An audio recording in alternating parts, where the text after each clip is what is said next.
Hello student, this is Anupam Gambhir and you are watching Anupam English classes. आज के इस video lecture में हम class 11th English Hornbill book से चैप्टर नंबर 7 द एडवेंचर, जिसके राइटर जयंत नरलिकर है, इस चैप्टर का एक्सप्लेनेशन लाइन बाय लाइन पढ़ेंगे। पहले इस चैप्टर के कैरेक्टर्स को देख लेते हैं। इसमें ज़्यादा कैरेक्टर नहीं है, दो ही मेन कैरेक्टर हैं जो इस चैप्टर में बार बार आए हैं।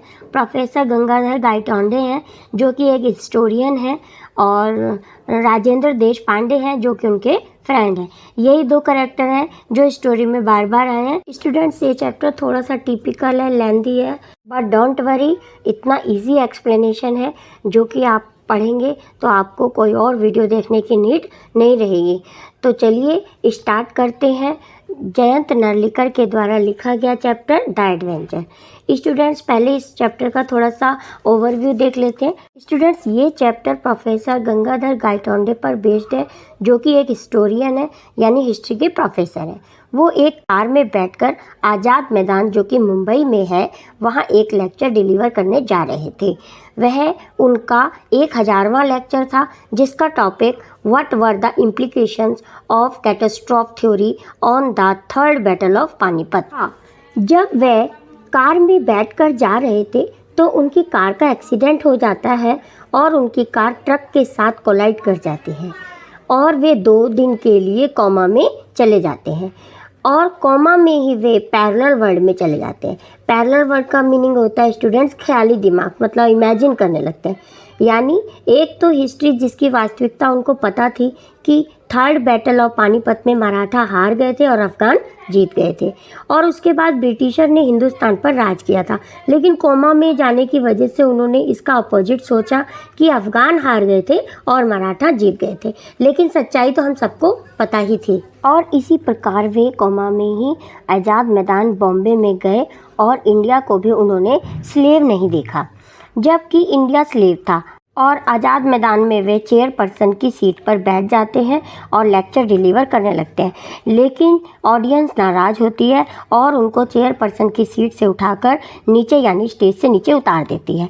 इस घटना के बाद वे कोमा से बाहर आ जाते हैं और सभी घटना अपने दोस्त राजेंद्र देश पांडे को बताते हैं, और उनके दोस्त ही उनको बताते हैं कि ये सब तुम्हारे कोमा में जाने की वजह से ही हुआ है। तो यही इतने बड़े चैप्टर का थोड़ा सा छोटा सा ओवरव्यू था, और अब स्टार्ट करते हैं चैप्टर की समरी। प्रोफेसर गायटोंडे ट्रेन से ट्रैवल करके पुणे से बॉम्बे जीता माता एक्सप्रेस से जा रहे थे, जो कि डेक्कन क्वीन से भी तेज चलती है। तो ट्रेन में ही उनकी मुलाकात खान साहब नाम के एक शख्स से होती है। वो भी पैसेंजर था, उनको मिलता है ट्रेन में, जिससे उन्होंने बिजनेस से रिलेटेड बहुत सी बातें भी की। और फिर ट्रेन विक्टोरिया टर्मिनस स्टेशन, जो कि अब छत्रपति शिवाजी टर्मिनेशन है, वहाँ पर रुकती है, जो कि बहुत ही साफ था। और वहाँ पर उनको British officer, पारसीस and Anglo Indian staff दिखा, और वहाँ उन्होंने देखा कि ईस्ट इंडिया कंपनी का हेडक्वार्टर भी है। अब स्टेशन से बाहर निकलकर एक हॉर्न बाय रोड पर गए, जहां उनको ऐसा लगा कि मैं इंग्लैंड में हूं। फिर वे फोर्ब्स की बिल्डिंग में गए और उन्होंने अपने बेटे विनय गायटोंडे के बारे में पूछा। तो रिसेप्शनिस्ट से पूछने पर रिसेप्शनिस्ट ने कहा कि चेक करके देखती हूँ। जब उन्होंने सभी चेक कर लिया, अपनी डायरेक्टरी चेक कर ली, सबके नेम देख लिए, तो उन्होंने बताया कि इस नाम का कोई पर्सन यहाँ जॉब नहीं करता, और वे बहुत दुखी हो जाते हैं। अब वे टाउन हॉल की लाइब्रेरी में गए और वहाँ 5 हिस्ट्री की बुक्स ली और उन्होंने 5वें वॉल्यूम को पढ़ा। अब जब वे 5th वॉल्यूम पढ़ रहे थे, जो कि उन्होंने खुद ही लिखी थी, इसमें उन्हें पता चलता है कि Maratha third battle of Panipat में जीत गए थे, जबकि मराठा हार गए थे। लेकिन ये इनका इमेजिनेशन है, और उनको वो पढ़ के लाइब्रेरी में ऐसा लग रहा है कि वो जीत गए थे। अब उन्होंने भाऊ साहेब बांची बाकर पढ़ी, जिसमें उन्होंने यही पाया कि विश्वास राव, जो मराठा के लीडर थे, वे जीत गए थे और पूरे हिंदुस्तान पर उनका राज हो गया था। उसके बाद 8 बज गए और लाइब्रेरियन ने कहा कि ये टाइम लाइब्रेरी के बंद होने का है और कल 8 बजे लाइब्रेरी फिर खुलेगी। तो उन्होंने कुछ नोट्स बनाए और अपनी जेब में रख लिए। अब डिनर करने के बाद वे आज़ाद मैदान, जो कि बॉम्बे में ही है, वहाँ गए तो उन्होंने देखा कि एक बहुत बड़ा सा पंडाल है, ऑडियंस है और प्रेसिडेंटल चेयर भी है जो कि खाली है। तो वे शॉक हो गए। वे गए और चेयर पे बैठ गए और क्राउड तो और ही शॉक हो गई और उनको बहुत बुरा लगा। क्राउड ने गुस्से में आकर उन पर अंडे, टमाटर, अदर ऑब्जेक्ट फेंकी और उनको स्टेज से नीचे उतार दिया। अचानक वे कोमा से बाहर आ गए और उन्होंने पाया कि वे हॉस्पिटल के बेड पर ही है और उनका दोस्त राजेंद्र देशपांडे उनके सामने खड़ा है और उन्होंने सारी बातें राजेंद्र देशपांडे को बता दी। उसके बाद उन्होंने राजेंद्र को बताया कि इस समय वे कंफ्यूज हो गए हैं कि मेरे साथ ये क्या हुआ है। तो प्रोफेसर गायटोंडे के फ्रेंड राजेंद्र देशपांडे समझ जाते हैं और प्रोफेसर को दोनों थ्योरी, कैटास्ट्रॉफ थ्योरी और lack of determinism in quantum theory समझाते हैं और बताते हैं कि तुम एक पैरेलल वर्ल्ड में चले गए थे जहां तुम कुछ भी इमेजिन कर सकते हो। और उन्हें क्वांटम थ्योरी बताते हुए कहते हैं कि तुम दुनिया के सबसे छोटे एटम, जिसके आसपास सभी स्टेट्स यानी कि इलेक्ट्रॉन्स होते हैं और वे हाई से लो और लो से हाई में स्टेट्स में चले जाते हैं। इसी प्रकार तुम भी इस वर्ल्ड से इमेजिनरी वर्ल्ड में चले गए थे। इस प्रकार प्रोफेसर एक ही टाइम में दो अलग अलग जगह पर घूम आते हैं, यानी एक्सपीरियंस करके आए। तो प्रोफेसर ने क्वेश्चन किया कि मैं क्यों एक वर्ल्ड से दूसरे वर्ल्ड में ट्रैवल करने गया और राजेंद्र ने प्रोफेसर को समझाया कि जब तुम्हारी कार का ट्रक के साथ एक्सीडेंट होने वाला था, उससे पहले तुम सोच रहे थे बैटल ऑफ पानीपत के बारे में, क्योंकि इसी पर आपको लेक्चर भी डिलीवर करना था और उसी समय आपका एक्सीडेंट हो जाता है, जिसकी वजह से आप इन्हीं बातों को सोचते हुए अपने ख्याली वर्ल्ड में चले जाते हैं। और स्टूडेंट्स, यहीं पर ही हमारा चैप्टर खत्म हो जाता है। अब स्टार्ट करते हैं चैप्टर का explanation line by line. Page number 60, the Jijamata Express sped along the Pune Bombay route considerably faster than the Deccan Queen. Jijamata Express Pune से बॉम्बे, ये एक ट्रेन का नाम है, पुणे से बॉम्बे रूट पर जा रही है और वो डेक्कन क्वीन, ये भी एक ट्रेन का नाम है और उससे भी तेज चलती है।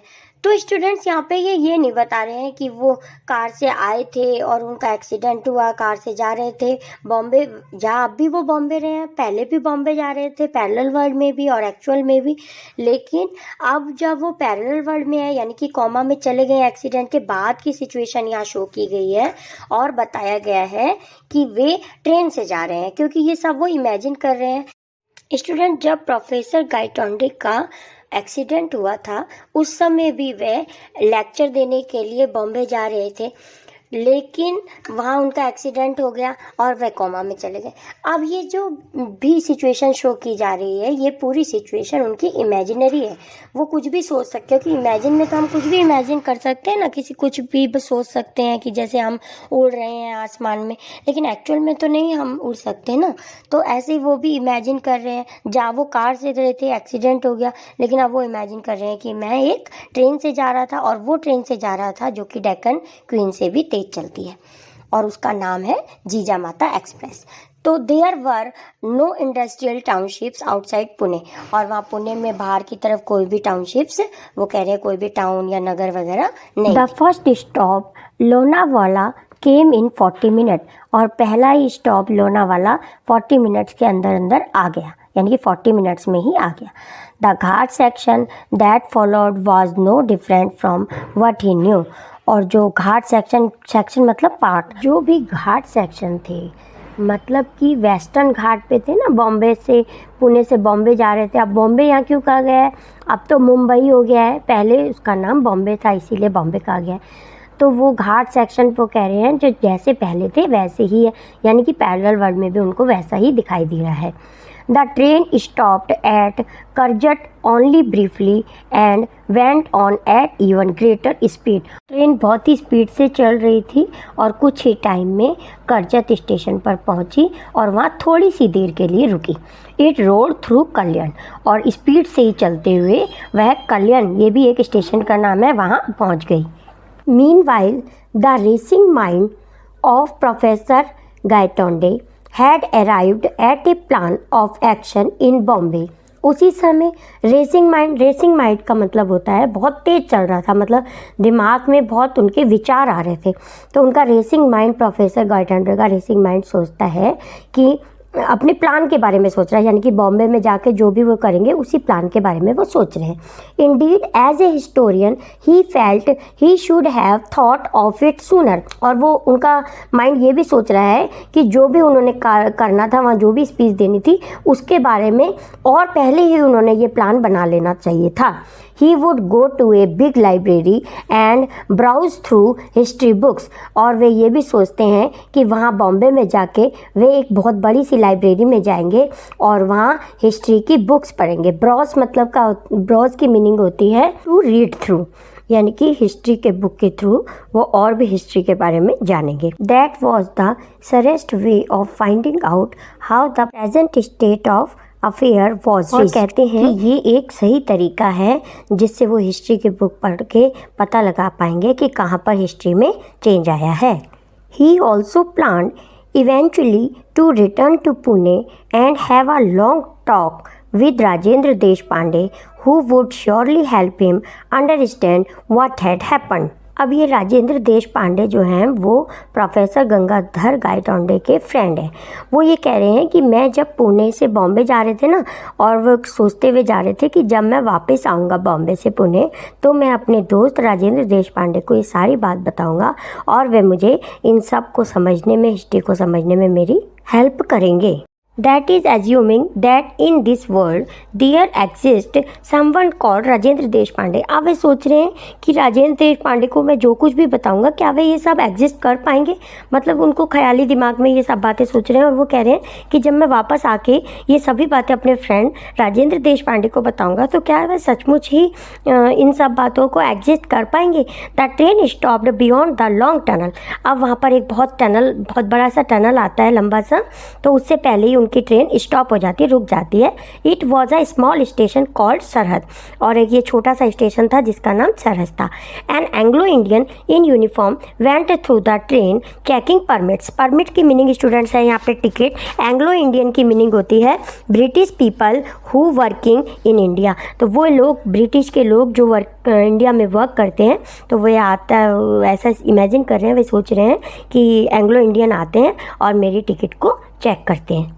This is where the British Raj begins. और वे बताते हैं कि यहाँ से ही ब्रिटिश राज स्टार्ट हो जाता है। You are going for the first time. क्या तुम पहली बार जा रहे हो? आई प्रिज्यूम, खान साहब आस्क्ड। खान साहब ने पूछा उनसे कि क्या तुम पहली बार जा रहे हो? तो गंगाधर गायटोंडे कहते हैं yes.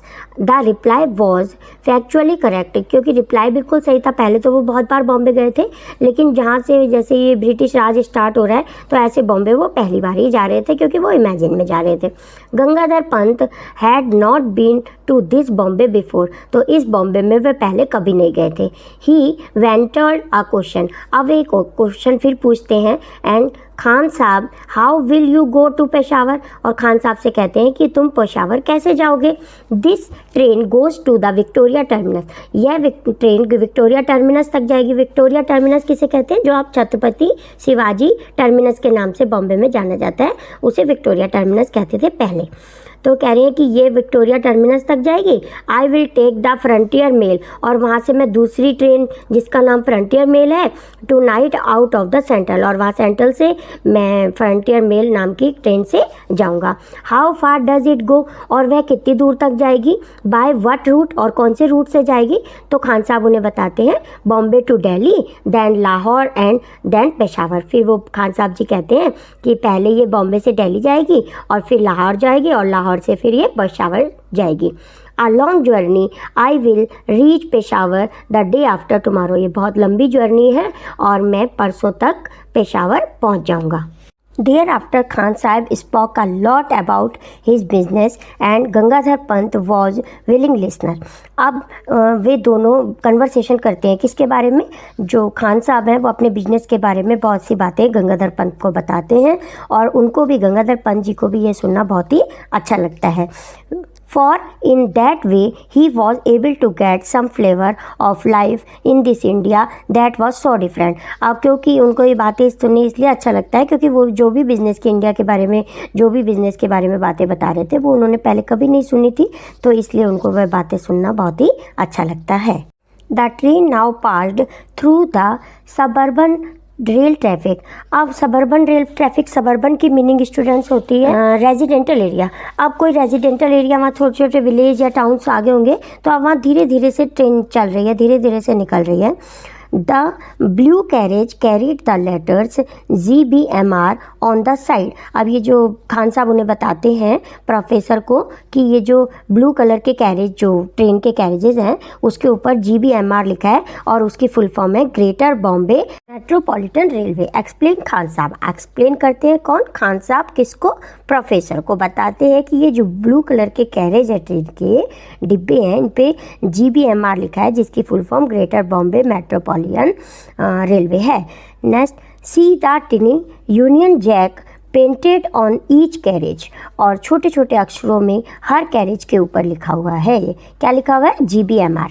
Uh gentle reminder that we are in British territory. और इससे यह रिमाइंड होता है, यानी कि हमें पता चलता है कि हम ब्रिटिश टेरिटरी मतलब एरिया, हम अब ब्रिटिश के एरिया में एंटर कर रहे हैं। The train began to slow down beyond Dadar and stopped only at a destination. अब ट्रेन धीरे धीरे चलते हुए दादर नाम के स्टेशन को क्रॉस करते हुए कहाँ पहुँच गई? फाइनली विक्टोरिया टर्मिनस, यानी कि जो इसका डेस्टिनेशन था, जहाँ तक इसने ट्रेन ने जाना था, वहाँ तक पहुँच गई, विक्टोरिया टर्मिनस पर पहुँच गई।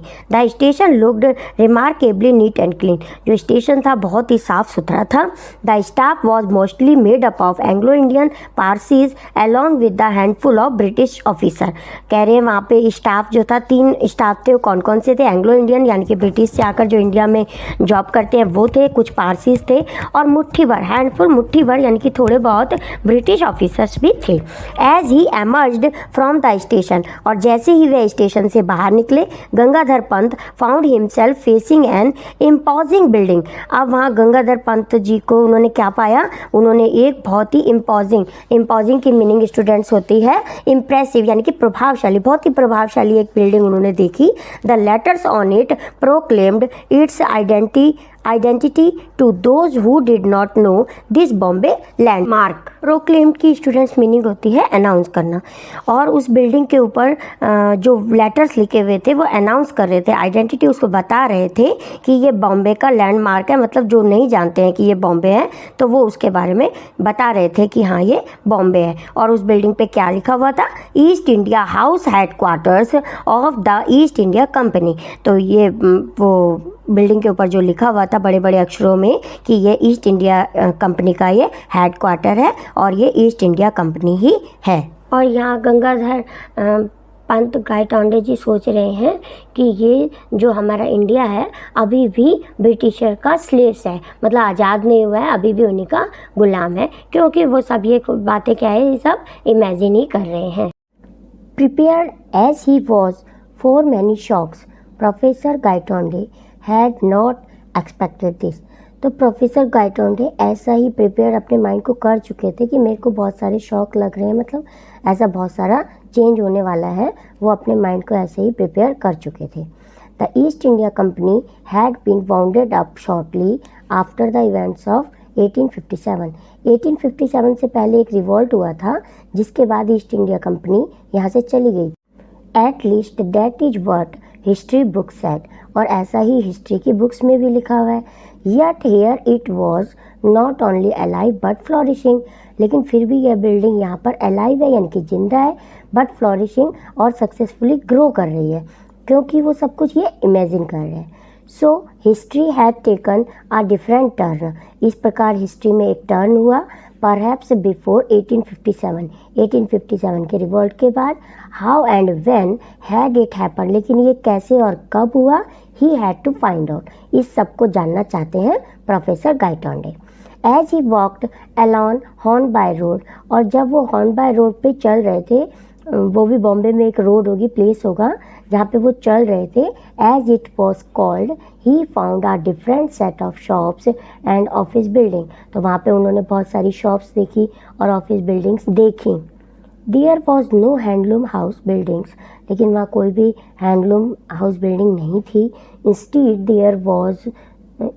There were Boots and Woolworth departmental stores, लेकिन वहाँ पे कुछ बूट्स और वुलवर्थ के कुछ डिपार्टमेंट स्टोर्स देखे उन्होंने.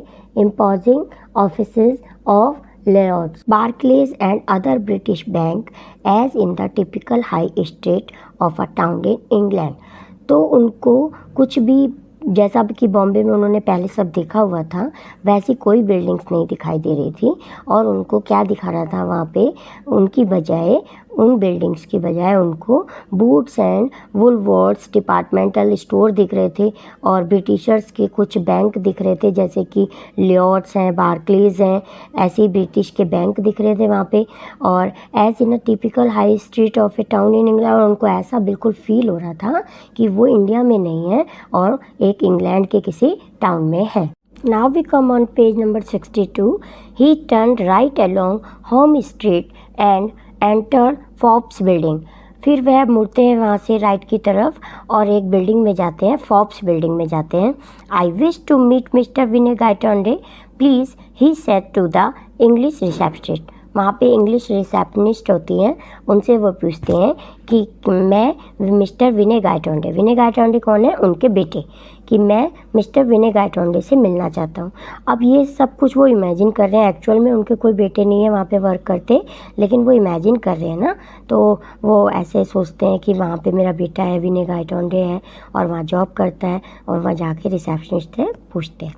She searched through the telephone list, the staff list, and then through the directory of employees of all the branches of the firm.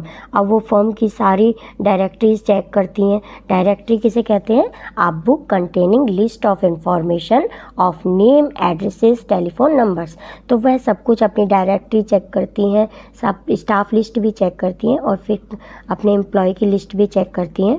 और वह कहती हैं कि क्या कहती हैं? She shook her head and said, वो अपना हेड शुक करती हैं और कहती हैं I am afraid I can not find any one of that name either here or in any our branches.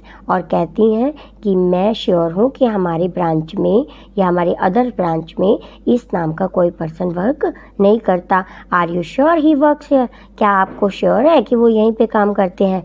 This was a blow not totally unexpected. तो ये सब सुन के भी उनको बहुत शौक लगा कि मेरा बेटा यहाँ वर्क नहीं करता, बहुत शौक हो जाते हैं. If he himself were dead in this world, और अपने आप को इस वर्ल्ड में डेड पाते हैं और वो उनको लगता है कि मैं डेड मर गया हूँ, डेड हूँ, तो फिर मेरा बेटा यहाँ पे कहाँ होगा? What guarantee had he that his son would be life. तो फिर या फिर वो जिंदा ही नहीं हुआ है ही नहीं, बेटा पैदा ही नहीं हुआ है, तो फिर वो यहाँ वर्क कैसे करेगा? तो indeed he may not even have been born. ये सब कुछ वो इमेजिन कर रहे हैं प्रोफेसर, और वो कह रहे हैं कि वो अभी बॉर्न ही नहीं हुआ है. He thank the girl politely and came out, और वह पोलाइटली, बहुत ही पोलाइटली, नर्मता से गर्ल को, रिसेप्शनिस्ट को थैंक यू कह के बाहर आ जाते हैं. It was characteristic of him not to worry about where he would stay. अब ये प्रोफेसर गायटोंडे की कैरेक्टरिस्टिक थी कि वो किसी प्रकार की टेंशन नहीं लेते थे. अब जब उनको पता चला कि वहाँ उनका बेटा जॉब नहीं करता है, तो उन्होंने ऐसा कोई भी चिंता नहीं करी कि वह कहाँ रुकेंगे, कहाँ स्टे करेंगे, तो इस प्रकार की उन्होंने कोई भी टेंशन नहीं ली. His main concern was to make his way to the library of the Asiatic Society to solve the riddle of history.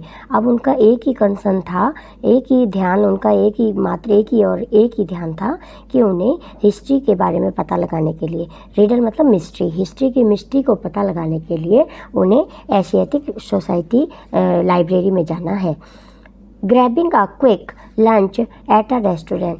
अब ग्रैबिंग की मीनिंग होती है टेकिंग, हैविंग, टेकिंग या having.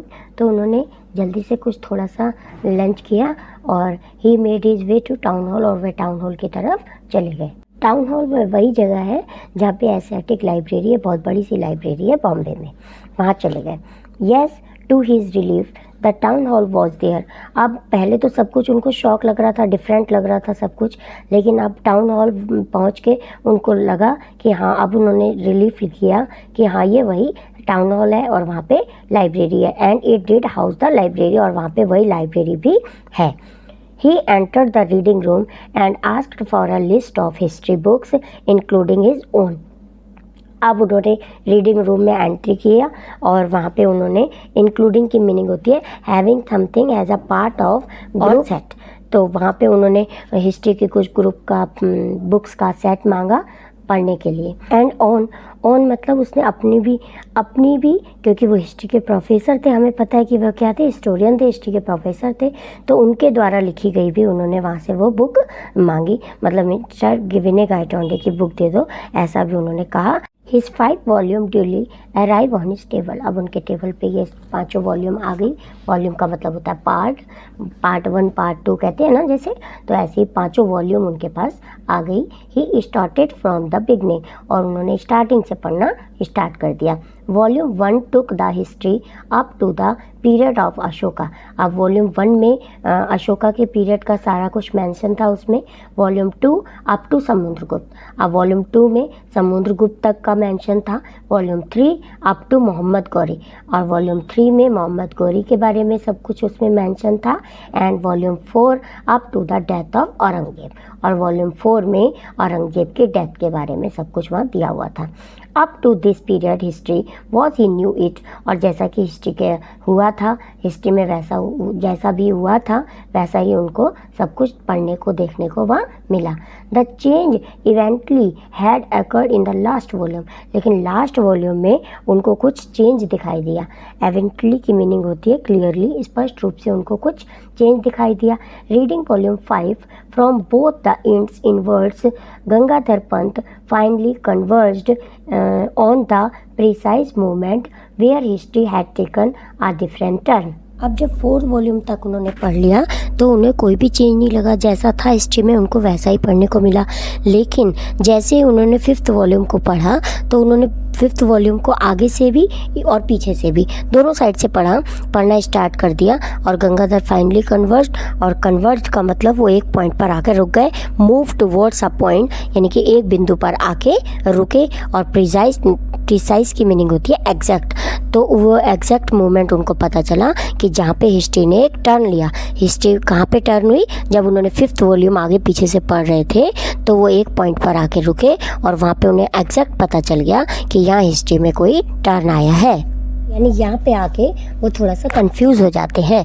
That page in the book describe the battle of Panipat and it mention that the Marathas won it handsomely. अब यहाँ इस page पर आके उनको पता, जहाँ पे वो आके एक बिंदु पर आके रुके थे ना 5th वॉल्यूम पढ़ते हुए, तो वहाँ पे डिस्क्राइब किया हुआ था बैटल ऑफ पानीपत के बारे में, और ये भी मेंशन था उसमें कि मराठा जीत गए थे। लेकिन हम सबको पता है कि 3rd बैटल ऑफ पानीपत में क्या हुआ था, मराठा हार गए थे और उसके बाद ब्रिटिश यहाँ पे आ गए थे और उनका राज हो गया था। लेकिन वहाँ पढ़ते हुए क्योंकि वो सब कुछ इमेजिन ही कर रहे थे ना, तो इसलिए उनको वहाँ आकर लगता है कि मराठा जीत गए थे। Abdali was routed and he was chased back to Kabul by the triumphant Marathas army led by Sadashivrao Bhau and his nephew the young Vishwasrao. और अब यहाँ पे वो क्या पढ़ रहे हैं, क्या देख रहे हैं कि अब्दाली हार गए और उनको उनके घर काबुल भेज दिया गया। और उसको किसने हराया, मराठा के जो लीडर थे सदाशिवराव और उनके नेफ्यू, उनके जो भतीजे थे, उन्होंने उसको हरा दिया, जबकि वे जीत गए थे। अब्दाली जो है कि वो जीत गए थे, लेकिन यहाँ पे वो सब कुछ इमेजिन करने की वजह से उनको लग रहा है कि अब्दाली को हरा दिया था जो अफगान के लीडर थे। और किसने हराया था, सदाशिव भाऊ ने और उनके भतीजे ने। The book did not go into a blow-by-blow account of the battle itself. तो इस ब्लो बाय ब्लो की मीनिंग होती है सेट बाय सेट या डिटेल अकाउंट। तो इस बुक को पढ़ के भी उन्हें डिटेल में पता नहीं चला कि कैसे क्या हुआ। इस बुक में जो 5th वॉल्यूम वो पढ़ रहे थे उसको पढ़ के भी उनको डिटेल पता नहीं चली। Rather it elaborated in detail it consequence for the power struggle in India. जबकि इस बुक में उनको कॉन्सिक्वेंस मतलब उस 3rd बैटल ऑफ पानीपत के बाद क्या हुआ उसके बारे में सब कुछ एक्सपेंशन था, वो सब तो था, लेकिन वो बैटल ऑफ पानीपत में क्या हुआ, कैसे हुआ, तो वो सब उनको पता नहीं चला। Gangadhar Pant read through the account avidly. Avidly की मीनिंग होती है एजरली, यानी कि उत्सुकता से। तो गंगाधर पंत जी ने पूरी बुक को बड़ी उत्सुकता से एजरली पढ़ा। The style of writing was unmistakably his, yet he was reading the account for the first time। जो राइटिंग थी, उसकी हैंड राइटिंग थी बुक की, वो भी उन्हीं के द्वारा लिखी हुई थी, लेकिन वो उनको बुक पढ़ते हुए ऐसा लग रहा था कि वे फर्स्ट टाइम पढ़ रहे हैं। अब ऐसा उनको क्यों लग रहा था? क्योंकि वो जो बुक इस समय पढ़ रहे थे वो सिर्फ इमेजिनरी था, वो सिर्फ इमेजिन कर रहे थे। वास्तविकता तो जो बुक उन्होंने लिखी थी उसमें तो थर्ड बैटल ऑफ पानीपत के बारे में सब कुछ ठीक ठीक लिखा हुआ था कि जो भी हुआ था थर्ड बैटल ऑफ पानीपत में, सब कुछ वास्तविकता थी। लेकिन इस समय जो वो रीड कर रहे थे वो इमेजिनरी था, इसलिए उनको बुक पढ़ते हुए लग रहा था कि ये सब वे फर्स्ट टाइम रीड कर रहे हैं। Now we come on page number 63. Their victory in the battle was not only a great moral booster to the Marathas, but it also established their supremacy in the northern India। Moral booster की meaning होती है encouraging, यानी कि विश्वास बढ़ाने वाला। Established की meaning है सेटअप, यानी कि स्थापित किया। और supremacy highest authority of power, यानी कि किसी जगह पर अपना प्रभुत्व हो जाना, किसी क्षेत्र पर अपनी प्रभुता हो जाना, उसे कहते हैं सुप्रीमेसी। अब प्रोफेसर क्या सोच रहे हैं कि इस बैटल की विक्ट्री से, कौन सी battle? Battle of third battle of Panipat की विक्ट्री से, जीत से जो मराठा थे वो मोरल बूस्टर हो गए, यानी कि उनका विश्वास और ज़्यादा बढ़ गया और उन्होंने अपना स्थापित कर लिया नॉर्दर्न इंडिया, पूरे नॉर्दर्न इंडिया में अपना प्रभुत्व स्थापित कर लिया, यानी कि अपनी सत्ता को फैला लिया। The East India company which had been watching these developments from the sideline, और जो ईस्ट इंडिया कंपनी थी वो साइडलाइन से उनके सारे ये डेवलपमेंट को देख रही थी। Got the message and shelved its expansionist programme. Shelve की मीनिंग होती है स्टूडेंट्स पोस्टपोन, यानी कि टाल दिया या स्थगित कर दिया, रोक दिया। और एक्सपेंशनिस्ट की मीनिंग होती है प्रोसेस ऑफ इंक्रीजिंग साइज, यानी कि प्रसारवादी। तो ये सब कुछ देखते हुए ईस्ट इंडिया कंपनी जो कि नॉर्दर्न में मराठास ने अपना सुप्रीमेसी फैला दी थी, तो इन सब को देखते हुए उनके जो भी प्लान थे एक्सपेनिस्ट मतलब प्रसार करने के, अपनी जगह को बढ़ाने के जो भी प्लान थे, एक बार उन्होंने रोक दिए। और उनको वो देख रही थी, किनको? मराठा को। क्यों देख रही थी? क्योंकि जिन्होंने नॉर्दर्न इंडिया में अपना पूरा प्रसार कर लिया था, अपने आप को फैला लिया था, उसको ईस्ट इंडिया कंपनी देख रही थी और अपने आगे के सारे प्रोग्राम को उन्होंने पोस्टपोन कर दिया था। For the Peshwas, the immediate result was an increase in the influence of Bhau Sahib and Vishwas Rao, who eventually succeeded his father in 1780 AD। तो पेशवाज कौन है? ये पेशवाज भी मराठाज है। तो मराठा की जो आर्मी थी उनको लीड करते थे। फादर की डेथ होने के बाद, किसके फादर के? भाव साहब के फादर की जब डेथ हो गई थी 70-80 AD में, उसके बाद भाव साहब और विश्वास राव जो उनके भतीजे थे वो लीडर बने। किसके लीडर बने? मराठाज आर्मी के। The troublemaker Dada Sahib was relegated to background and eventually retired from state politics। Relegated to की मीनिंग होती है स्टूडेंट्स टू पुश टू। अब जब ये इनकी डेथ हो गई थी भाव साहब के फादर की, और विश्वास राव और भाव साहब मराठा के फैमिली के लीडर बन गए थे, तो उनको प्रॉब्लम क्रिएट करते थे, ट्रबल क्रिएट कर बन गए थे। ट्रबल मेकर कौन बन गए थे? दादा साहिब। वो उनकी आर्मी में आके उनको परेशान करते थे। तो उन्होंने क्या किया था, ये जो दोनों जने लीडर बने थे, इन्होंने उनको एक स्टेट पॉलिटिक्स में थोड़ा सा स्पेस दे दिया और उनको कह दिया कि हाँ यही तुम्हारा एरिया है, तुमने इसी को ही देखना है, तो जिससे कि वो उनके काम में और भी दखलंदाजी ना करें या उनको परेशान ना करें। To it dismay the East India company met its match in the new Marathas ruler Vishwas Rao. जिसमें की मीनिंग होती है स्टूडेंट शॉक। अब ये जो न्यू मराठा के रूलर थे विश्वास राव थे, इनको देखकर ईस्ट इंडिया कंपनी का क्या हो गई थी? डिसमे, यानी कि शॉक हो गई थी। He and his brother Madhav Rao combined political acumen with vulgar and systematically expanded their influence all over India. अब वो और उनके भाई उनके भाई विश्वास राव के भाई माधव राव उनके भाई थे। तो विश्वास राव और उनके भाई ने धीरे धीरे पॉलिटिकल एज्यूमन की मीनिंग होती है पॉलिटिकल स्मार्टनेस, मतलब पूरे पॉलिटिकल को पूरा ऑल ओवर इंडिया में अपनी स्मार्टनेस को उन्होंने फैला दिया था। और वेलगर की मीनिंग होती है करेज या साहस। तो अपने साहस और अपनी वीरता से ऑल ओवर इंडिया में वे राज करने लगे थे। कौन? विश्वास राव और उनके brother Madhav Rao. Next, the company was reduced to pockets of influence near Bombay, Calcutta and Madras, just like its European rivals and Portuguese and the French. अब ईस्ट इंडिया कंपनी के आने से पहले इंडिया में कौन आए थे? पुर्तगीज़ और फ्रेंच आए थे। तो राइटर कंपेयर कर रहे हैं, कंपेयर करते हुए कहते हैं, ईस्ट इंडिया कंपनी से कंपेयर करते हुए कहते हैं कि हमने भी जो मराठा जब जीत गए थे तो उन्होंने भी पूरे इंडिया पे का राज कर लिया था, लेकिन कुछ पार्ट्स ईस्ट इंडिया कंपनी को दे दिया था और वो इंडिया का कुछ पॉकेट पार्ट्स दे दिया था, मतलब थोड़ा सा पार्ट दे दिया था। और वो पार्ट कौन से स्टेट में था? बॉम्बे, कलकत्ता और मद्रास का कुछ पार्ट्स उनको दे दिया था और बाकी पूरे इंडिया में मराठास राज करने लगे थे। Next, for political reasons the Peshwas kept the puppet Mughal regime alive in Delhi. Now Marathas ने मुगल्स को दिल्ली में कुछ पार्ट दे दिया, और वो क्यों दे दिया? अपने पॉलिटिकल रीज़न की वजह से कुछ पार्ट उन्होंने दिल्ली का मुगल्स को दे दिया कि कुछ टाइम तक यहाँ पर तुम दिल्ली में कुछ जगह तक राज करो। मुगल्स को दे दिया कुछ part. In the 19th century these de facto rulers from Pune were astute enough to recognize the importance of the technological age dawning in Europe. De facto की मीनिंग स्टूडेंट्स होती है एक्चुअल, यानी कि जिसको हम बदल नहीं सकते। इनफैक्ट यथार्थ होता है, जो वस्तुतः करेक्ट होता है, जिसको हम चेंज नहीं कर सकते।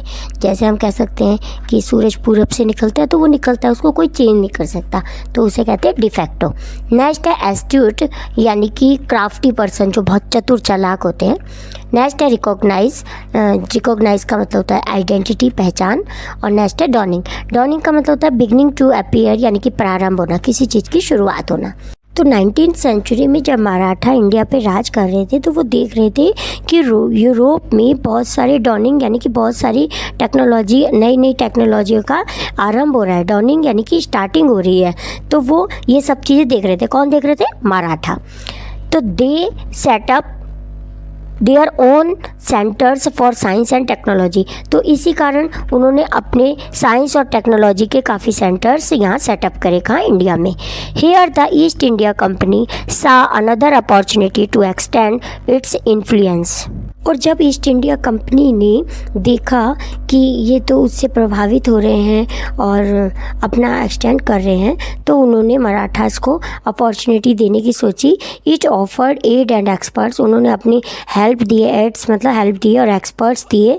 दे were accepted only to make the local centres self sufficient. East India Company समझ रही थी ना कि ये जो मराठा के लीडर हैं उनको हम अपना थोड़ी सी टेक्नोलॉजी दे देंगे तो वो हमारी टेक्नोलॉजी पे बेस्ड होंगे, तो इसलिए हमारा इंडिया पे और राज हो जाएगा। क्योंकि ईस्ट इंडिया कंपनी को उन्होंने थोड़ा सा पार्ट दे दिया था ना, मद्रास, कलकत्ता और बॉम्बे का, और साइड कर दिया था।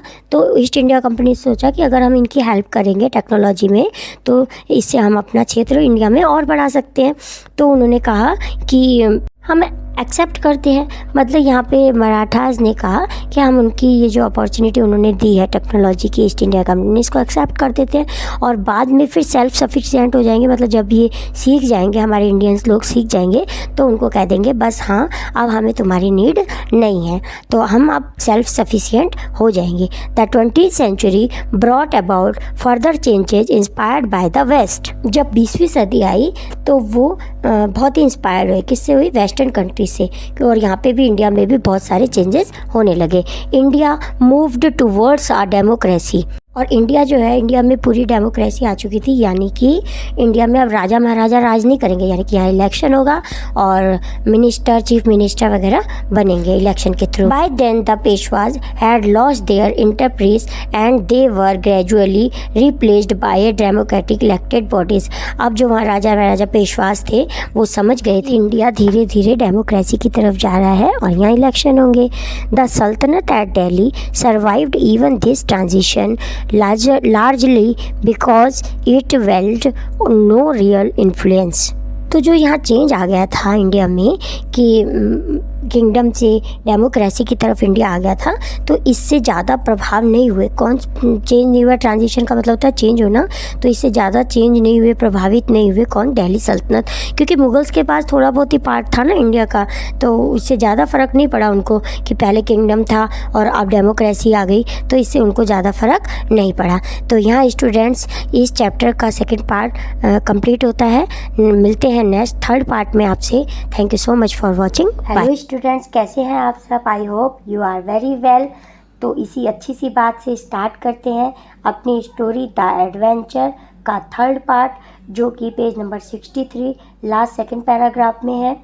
तो स्टार्ट करते हैं third part. The Shahenshah of Delhi was no more than the figurehead to rubber stamp the recommendation made by the central parliament। तो जो दिल्ली के शहंशाह थे उनको केवल फिगर हेड मान लिया, एक मूर्ति टाइप का समझा गया केवल, और उनको ये कहा गया कि सेंट्रल पार्लियामेंट के द्वारा जो भी बनाए गए रूल्स होंगे उनको केवल आपने रबर स्टैम्प लगाना होगा। रबर स्टैम्प का मतलब मोहर लगानी होगी, और कोई भी आपको किसी भी मीटिंग में आपको इन्वॉल्व नहीं किया जाएगा। As he read on, Gangadhar Pant began to appreciate the India he had seen। अब जो बुक वो पढ़ रहे थे, 5th वॉल्यूम वो पढ़ रहे थे, उसको पढ़ते हुए इंडिया पे वे गंगाधर पंत जो है बहुत ही अप्रिशिएट हो रहे थे, मतलब बहुत ही गर्व महसूस कर रहे थे। It was a country that he had not been subjected to slavery for the white man. तो वो इस कंट्री को, वो इस इंडिया को क्या समझ रहे थे कि ये इंडिया स्लेव नहीं है, मतलब ये ब्रिटिशर्स की गुलाम नहीं है, ऐसा सोचते हुए बुक को पढ़ रहे थे। It had learn to stand on its feet and knew what self respect was. और वह यह भी फील कर रहे थे कि ये तो अपने फीट पे खड़ा हुआ है, जो इंडिया है वो अपने सेल्फ रिस्पेक्ट है उसके पास, वो किसी की गुलामी नहीं कर रहा है। सब्जेक्टेड टू मतलब अंडर कंट्रोल, यानी कि वह इंडिया किसी के अंडर कंट्रोल में नहीं है। वैसे तो इंडिया इस समय अपने गुलाम था ब्रिटिशर्स का, लेकिन क्योंकि वो इमेजिनरी वर्ल्ड में, अपने पैरेलल वर्ल्ड में है, तो इसलिए वो ऐसा इमेजिन कर रहे हैं। From a position of strength and for purely commercial reason it had allowed the British to retain Bombay as the sole outpost on the subcontinent।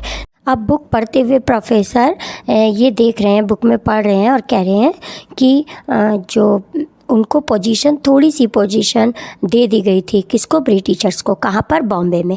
और क्यों दे दी गई थी? कमर्शियल रीज़न की वजह से उनको थोड़ी सी पोजीशन दे दी गई थी बॉम्बे में।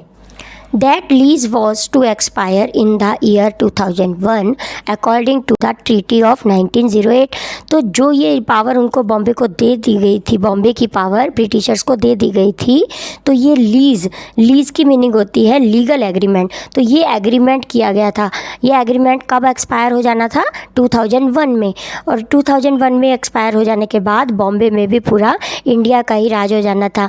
अकॉर्डिंग टू द ट्रीटी का मतलब होता है ये एक संधि हुई थी, और ये कब हुई थी? 1908 में। तो 1908 में एक समझौता हुआ था, और जिसमें कहा गया था कि ये बॉम्बे का जो कुछ पार्ट ब्रिटिशर्स को दे दिया जाए, जिससे कि वो कमर्शियल रीज़न अपने सॉल्व कर पाए हमारी इंडियन गवर्नमेंट। तो वो संधि जो हुई थी वो 1908 में हुई थी। Gangadhar Pant could not help comparing the country he knew with what he was witnessing around him। अब जब गंगाधर पंत ये बुक पढ़ रहे हैं और रियल वर्ल्ड और पैरेलल वर्ल्ड में, मतलब जो इस समय वो पढ़ रहे हैं और जो उनका वास्तविकता थी, तो उसमें वो कंपेयर नहीं कर पा रहे, मतलब कंफ्यूज होए जा रहे हैं। But at the same time he felt that his investigations were incomplete. और उसी समय उनको ऐसा लगता है कि ये जो भी इन्वेस्टिगेशंस है, मतलब जो भी उनकी रिसर्च है, छानबीन है, ये सब इनकम्प्लीट है। How did the Marathas win the battle. अब ये मराठा जो बैटल जीते तो कैसे जीते, क्योंकि एक्चुअल में तो मराठा हारे थे ना, तो फिर अफगान्स ने यहाँ पे रूल किया था तो हार गए थे मराठा। लेकिन अब उनको लग रहा है कि ये मराठा इसमें जीत गए थे, क्योंकि इमेजिनरी कर रहे हैं वो, तो इमेजिनरी वर्ल्ड में उनको लग रहा है मराठा जीत गए थे। अब वो सोच रहे हैं कि ये मराठा जीते तो कैसे जीते। To find the answer he must look for accounts of the battle itself. तो इसी आंसर को फाइंड करने के लिए तो वो फिर से वो सोचते हैं कि अब मुझे अपने आप ये और भी आंसर की छानबीन करनी पड़ेगी और बुक को देखना पड़ेगा। He went through the books and journals before him. और भी वो बुक्स पढ़ते हैं। At last among the books he found one that gave him the clue. It was भाऊ साहेब भांची बकर। तो लास्ट में यही सब बातें सोचते हुए कि वो मराठा कैसे जीते, यही सब बातें सोचते हुए एक लास्ट बुक वो प्राप्त करते हैं। उसमें कुछ उनको क्लू यानी कि हिंट दिखते हैं और वो बुक का नाम होता है Bhau Saheb Bhanchi Bakhar. Although he seldom relied on the bakhars for historical evidence he found them entertaining to read. तो इससे पहले ऐसा कभी भी नहीं हुआ। रिलाइड ऑन मतलब डिपेंडेड ऑन यानी कि निर्भर करते थे, एविडेंस यानी कि प्रूफ। तो इससे पहले ऐसा कभी भी नहीं हुआ कि प्रूफ को फाइंड करने के लिए, किसी हिस्टोरिकल प्रूफ को फाइंड करने के लिए वो ऐसी बुक को क्या करते थे, पढ़ते थे, यानी कि उन्हीं पर निर्भर करते थे। वो तो केवल एंटरटेनिंग के लिए बुकों को पढ़ा करते थे। Sometimes buried in the graphic but doctorate account he could spot the germ of truth. Graphic की मीनिंग है विडिडली डिस्क्रिप्टिव, यानी कि स्पष्ट रूप से दिखाई दे रहे थे, या जो भी पिक्चर्स वो भाऊ साहब भांजी बकर में देख रहे थे। तो और डॉक्टर अकाउंट्स की मीनिंग है ऑर्डर टू डिसीव, मतलब वो उनको सब कुछ डिसीव लग रहा था, धोखे भरा विवरण लग रहा था जो वो उसमें पढ़ रहे थे। किसमें? भाऊ साहेब भांजी बकर बुक में। तो वो ये कह रहे हैं कि जब मैं भाऊ साहेब भांजी बकर पढ़ रहे थे तो उनको कुछ ना कुछ उसमें ग्राफिक, उनके पिक्चर्स को देख के उनको कुछ स्पष्टता नज़र नहीं आ रही थी, कुछ धोखे भरा विवरण या झूठा विवरण लग रहा था। लेकिन कहीं ना कहीं जम्स ऑफ ट्रूथ मतलब थोड़ी से सच्चाई के हिंट भी उनको कुछ दिखाई दे रहे थे। He found one now in a 3 line account of how close Vishwas Rao had come to being killed. अब जब वो बुक पढ़ रहे थे तो उनको कुछ 3 लाइनों में ऐसा देखने को मिला और उन्होंने पढ़ा और देखा कि ये विश्वास राव कैसे किल हुए थे। उस बुक में पढ़ के उनको पता चला और उन लाइनों में 3 लाइनों में कैसे लिखा हुआ था।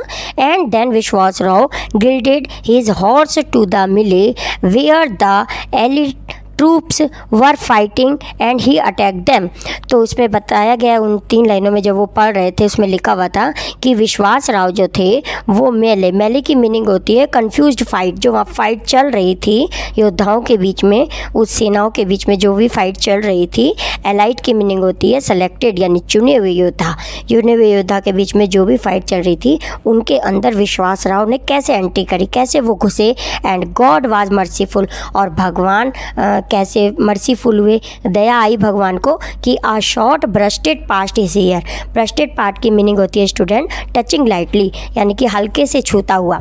तो जो विश्वास राव को कान के पास से एक शॉट निकला, मतलब बिल्कुल कान के पास से एक शॉट निकला, गोली निकली। Even the difference of a til sesame would have led to his death, और इतने करीब से निकली उनके कान के इतने पास से जितना कि एक तिल होता है। तिल किसे कहते हैं? किचन में हम देख सकते हैं छोटा सा पार्ट होता है, बिल्कुल बहुत ही पतला सा छोटा सा होता है तिल, और इतने तिल के बराबर दूरी से विश्वास राव के कान के पास से निकली। अगर वो इतनी पास से ना निकलती, जरा सा और नज़दीक आती तो उनकी डेथ हो सकती थी। स्टूडेंट्स यहाँ आपको बता दें कि विश्वास राव की डेथ रियलिटी में हो चुकी थी। रियलिटी में मराठा हारे थे और उनके लीडर जो विश्वास राव थे उनकी डेथ हो चुकी थी। लेकिन यहाँ वो अपने पैरेलल वर्ल्ड में इमेजिन करते हुए सोच रहे हैं कि वो जो गोली निकली थी उनके कान के इतने पास से निकल की थी जैसे कि एक तिल की दूरी होती है, इतनी डिस्टेंस से निकली थी और विश्वास राव बच गए थे। बट रियलिटी में उनकी डेथ हो चुकी थी। Next paragraph. At 8 o'clock the librarian politely reminded the professor that the library was closing for the day.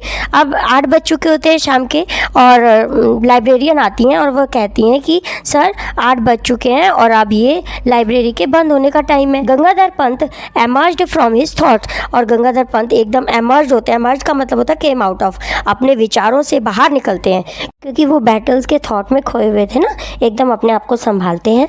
और फिर क्या कहते हैं, looking around he noticed that he was the only reader left in that magnificent hall। magnificent hall का मतलब होता है, magnificent मतलब होता है splendid, यानी कि भव्य या शानदार। अब शानदार हॉल में वो देखते हैं कि मैं अकेला ही हूँ जो बुक रीड कर रहा हूँ। I beg your pardon sir, may I request you to keep these books here for my use tomorrow morning। और वो लाइब्रेरियन से कहते हैं कि सर कि ये बुक मैं ये रख रहा हूँ और मैं टुमारो मॉर्निंग आके को पढ़ लूँगा। By the way when do you open, और आप ये लाइब्रेरी को दोबारा मॉर्निंग में कब खोलते हैं? Eight 8 o'clock sir. और लाइब्रेरियन उनसे कहते हैं कि 8 बजे। द लाइब्रेरियन स्माइल्स करते हुए लाइब्रेरियन उनसे कहते हैं कि कल भी 8 बजे ये खुलेगी। Here was a user and researcher right after his heart. User है और रिसर्चर है जो कि इस बुक को पढ़ते जा रहे हैं। Next paragraph, as the professor left the table he shoved some notes into his right pocket. और जैसे वो वहाँ से निकलने से पहले वो क्या करते हैं, कुछ नोट्स अपने राइट पॉकेट में रख लेते हैं। Absent mindedly he also shoved the bakhar into his left pocket, और लेफ्ट पॉकेट में वो भाव साहब भांची बखर के कुछ पेजेस निकाल के अपने पॉकेट में टक कर लेते हैं। He found a guest house to stay in and had a frugal meal. पे बाहर निकलते हैं, एक गेस्ट हाउस में रुकते हैं, और फ्रूगल की मीन होती है स्मॉल प्लेन, संक्षिप्त या सादा, और कुछ थोड़ा सा खाना, सादा खाना खाते हैं। He then set out for a stroll towards the Azad Maidan. अब वहाँ से वो निकलते हैं और आज़ाद मैदान की तरफ, स्ट्रोल का मतलब होता है टहलते हुए आज़ाद मैदान की तरफ जाते हैं। और यहाँ रियलिटी में भी वो कहाँ जा रहे थे, आज़ाद मैदान में जा रहे थे। क्यों जा रहे थे? अपना 1000वां लेक्चर देने जा रहे थे। और पैरेलल वर्ल्ड में भी अपना खाना खाने के बाद वो आज़ाद मैदान की तरफ पैदल लेकिन तब वो कार से जा रहे थे, जब रियलिटी में वो कार से जा रहे थे, लेकिन यहाँ अपने इमेजिनरी वर्ल्ड में वो कैसे जा रहे हैं, स्ट्रॉल करते हुए, यानी कि पैदल टहलते जा रहे हैं। In the maidan he found a throng moving towards a pandal. Throng की मीनिंग होती है स्टूडेंट क्राउड, यानी कि भीड़। तो जब वह मैदान में पहुँचते हैं तो वो क्या पाते हैं कि वहाँ पंडाल की तरफ बहुत सारी भीड़ जा रही है। So a lecture was to take place, और वहाँ पे लेक्चर भी स्टार्ट हो चुका है। Force of habit took professor Gaitonde towards the pandal, और उसी बीच में निकलते हुए पंडाल की तरफ वो भी गायटोंडे भी जाते हैं। The lecture was in a progress, lecture चल रहा होता है। Although people kept coming and going, और वहाँ पे जो लोग होते हैं, कोई आ रहे होते हैं, जा रहे होते हैं, आवागमन लगा होता है लोगों का। But professor Gaitonde was not looking at the audience, लेकिन जो प्रोफेसर हैं वो ऑडियंस की तरफ बिल्कुल भी ध्यान नहीं देते हैं। He was staring at the platform as if mesmerized। mesmerized की मीनिंग होती है स्टूडेंट्स इन अ ट्रांस, यानी कि अचेत अवस्था में। तो वो ऑडियंस पे तो बिल्कुल भी ध्यान नहीं देते हैं, वो प्लेटफॉर्म की तरफ देखते हैं। और कैसे देखते हैं? बिल्कुल अचेत अवस्था में प्लेटफॉर्म की तरफ देखते हैं। प्लेटफॉर्म मीन्स जहाँ वो चेयर पड़ी होती है, चेयर पर्सन की जो चेयर होती है उसकी तरफ ध्यान से देखते हैं। There was a table and a chair but the latter was unoccupied. वहाँ पे एक चेयर है, टेबल है, लेकिन अनऑक्यूपाइड यानी कि वैकेंट, खाली है। The presidential chair unoccupied, the sight stirred him to the depth. कि प्रेसिडेंट की चेयर खाली है, ये सब देख के जो प्रोफेसर है वो स्टिल्ड हो गए, मतलब एकदम शॉक हो गया उनको कि अभी तक चेयर खाली है। Like a piece of iron attracted to a magnet he swiftly move towards the chair. जिस प्रकार से एक मैग्नेट किसी आयरन की चीज़ की तरफ अट्रैक्ट हो जाता है, बिल्कुल उसी तरह से ही प्रोफेसर गंगाधर गायटोंडे भी चेयर की तरफ आगे बढ़ते हैं, चेयर के पास चले जाते हैं। The speaker stopped in mid sentence too shocked to continue. अब जो स्पीकर होता है, जो वहाँ कुछ बोल रहे होते हैं, स्पीकर होगा, तो वो एक बीच में सेंटेंस के बीच में ही रुक जाते हैं, शॉक हो जाते हैं जाते हैं और रुक जाते हैं। But the audience soon found voice, लेकिन ऑडियंस की बहुत सी आवाज़ आने लगती है। Vacate the chair, this lecture series has no chair person, chair खाली है, इस लेक्चर में चेयर पर्सन नहीं है। Away from the platform mister, सब ऑडियंस उनको कहते हैं कि प्लेटफॉर्म से हट जाओ। The chair is symbolic, do not you know, ये चेयर जो है वो सिर्फ एक सिम्बॉलिक है। सिम्बॉलिक की मीनिंग होती है यूज्ड एज ए सिम्बल, यानी कि प्रतीकात्मक है केवल ये चेयर, और यहाँ पे कोई भी चेयर पर्सन नहीं आएगा, नहीं बैठेगा। क्या आप जानते नहीं हैं? What nonsense, whoever heard of a public lecture without a president dignitary, कहते हैं कैसी बेवकूफ़ी है कि एक पब्लिक लेक्चर डिग्निटरी की मीनिंग होती है a person who has an important official position, यानी कि उच्च पदाधिकारी। तो बिना किसी चेयर पर्सन के, बिना किसी उच्च अधिकारी के कि ये लेक्चर पॉसिबल कैसे है? प्रोफेसर कहते हैं, professor Gaitonde went to the mic and gave vent to his view. Gave vent to की मीनिंग होती है एक्सप्रेस, यानी कि व्यक्त करना। तो प्रोफेसर गाइटोंडो जो है वो माइक की तरफ जाते हैं और अपने व्यूज़ एक्सप्रेस करने लगते हैं। Ladies and gentlemen, an unchaired lecture is like Shakespeare Hamlet without the Prince of Denmark. अब वो कंपैरिजन करते हैं एक शेक्सपियर के, जो शेक्सपियर ने लिखा हुआ है हैमलेट, उससे कंपैरिजन करते हैं कि एक जो लेक्चर होता है वो वैसा ही होगा कि जैसे हैमलेट में उनके प्रिंस ना हो, तो एक लेक्चर भी चेयर पर्सन के बिना बिल्कुल ठीक वैसा ही होगा। लेट मी टेल यू, मुझे आपको कहने दो, बोलने दो मतलब। But the audience was in no mood to listen, लेकिन जो ऑडियंस होती है वो उनको सुनने के बिल्कुल मूड में नहीं है। टेल अस नथिंग, कुछ भी नहीं कहना है। We are sick of remark from the chair of vote of thanks of long introduction. तो वो जो ऑडियंस होते हैं वो कहते हैं कि हम जो चेयर पर्सन के लेक्चर से, लंबे लेक्चर से सुन के हम थक चुके हैं, बोर हो चुके हैं। We only want to listen to the speaker, हम केवल स्पीकर को ही सुनना चाहते हैं। We abolished the old custom long ago, तो ये कहते हैं ये तो पुरानी कहावत होगी या पुरानी संस्कृति थी कि ऐसा चलता था कि जो लेक्चर है वो चेयर पर्सन के सामने ही होगा, चेयर पर्सन का वहाँ उपस्थित होना ज़रूरी होगा। तो ये लॉन्ग वो बहुत पहले की बात है। Keep the platform empty please, इस प्लेटफॉर्म को, यानी कि ये जो चेयर पर्सन की कुर्सी है इसको खाली कर दो please. But Gangadhar Pant had the experience of speaking at 999 meetings and had faced the Pune audience at its most hostile. Hostile की मीनिंग होती है अनफ्रेंडली, यानी कि शत्रुतापूर्ण। तो जो गंगाधर पंत होते हैं, लेकिन उनको एक्सपीरियंस होता है क्योंकि वो 999 लेक्चर पहले दे चुके हैं, इतनी मीटिंग अटेंड कर चुके हैं, तो उनको भी यहाँ पुणे में भी ऑडियंस को फेस करने का क्या है, एक्सपीरियंस है। बट वो कैसे फील करते हैं, उनको जो ऑडियंस होती है वो उनको कैसे फेस करती है, शत्रुतापूर्ण, यानी कि अनफ्रेंडली उनको फेस करती है। ही कैप्ट ऑन टॉकिंग, लेकिन वो अपनी बात को जारी रखते हैं। He soon became a target for a shower of tomatoes, eggs and the other object. अब जो ऑडियंस होती है वो उनके ऊपर, टारगेट का मतलब होता है पर्सन अटैक, आक्रमण का निशाना। जो ऑडियंस होती है प्रोफेसर गाइटोंडे को आक्रमण का निशाना बना लेती है और उनके ऊपर टमाटोज, एग्स और अदर ऑब्जेक्ट फेंकती है।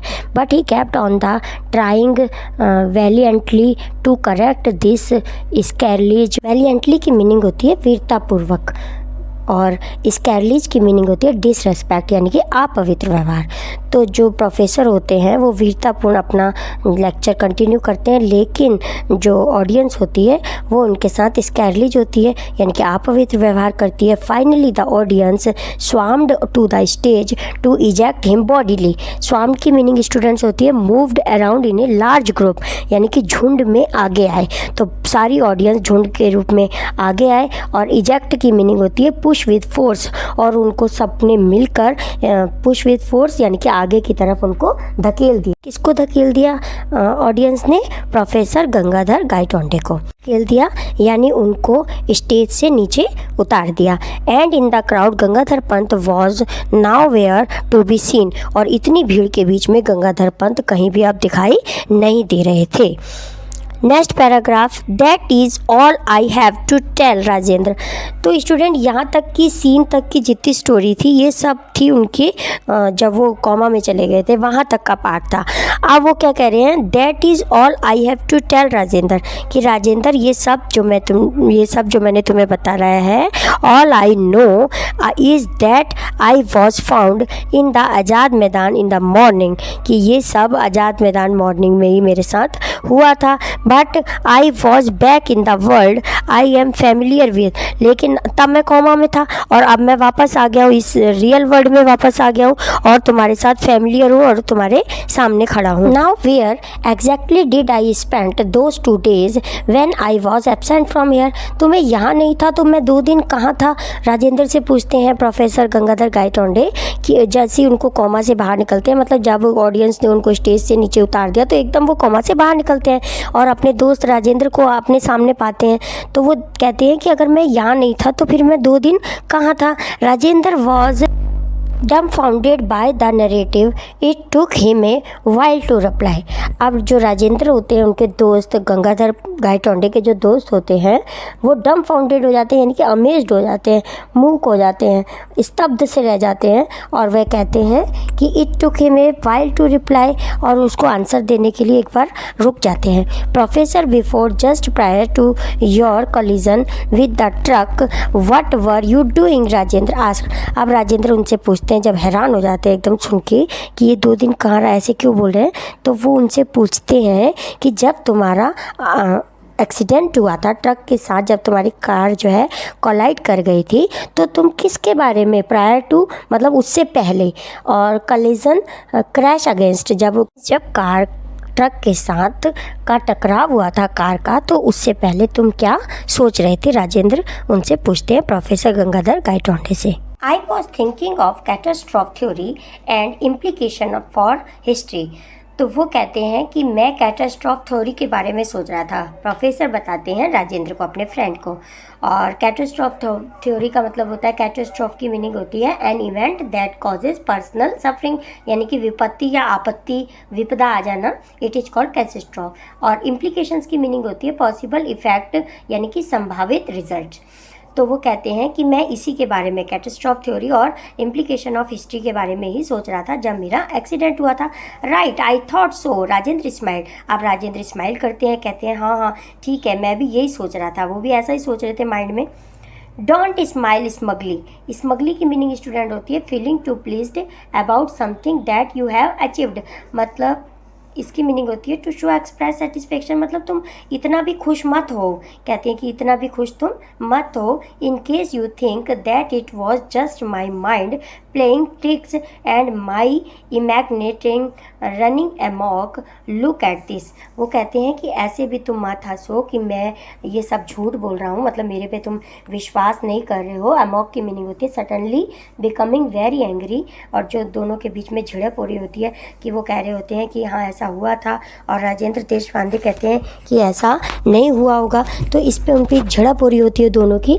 And differently, Professor Gaitonde produced his vital piece of evidence, a page torn out of a book। Differently की meaning स्टूडेंट्स होती है टू विन बैटल, मतलब बैटल को जीत जाना। तो यहाँ पे जो उनकी झड़प हो रही थी, लड़ाई टाइप की हो रही थी, वो दोनों क्या, एक प्रोफेसर गायतोंडे कह रहे थे कि ऐसा था और राजेंद्र कह रहे थे ऐसा नहीं था, नहीं हुआ होगा।